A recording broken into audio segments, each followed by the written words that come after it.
శ్రీ లక్ష్మీనరసింహ పరబ్రహ్మణే నమః.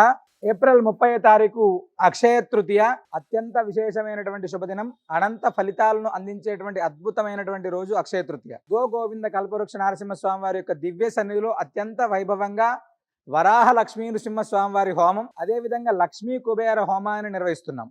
అక్షయ తృతీయ నాడు ప్రాతకాలంలో గోపూజ, అనంతరం కల్పవృక్ష నరసింహ స్వామి వారికి నవకలశ స్నపన తిరుమంజనం, స్వామివారికి చందన అలంకరణ, అనంతరం ఈ యొక్క ఎవరైతే అక్షయ తృతీయ నాడు స్వామివారి సన్నిధిలో హోమంలో పాల్గొంటున్నారో వారందరికీ కూడా విశేషంగా స్వామివారికి సంబంధించినటువంటి చందన ప్రసాదంతో పాటుగా లక్ష్మీ అమ్మవారి రూపును కూడా అందించడం జరుగుతుంది. మన వ్యాపార సంస్థల్లో కావచ్చు, ఉద్యోగ సంస్థల్లో, మన ఇంట్లో కావచ్చు, ఎక్కడైనా కూడా ఈ యొక్క స్వామివారి రూపుని చందనాన్ని విశేషంగా ఉంచుకోవడం ద్వారా లక్ష్మీ స్థిరత్వం అనేటువంటిది కలుగుతుంది.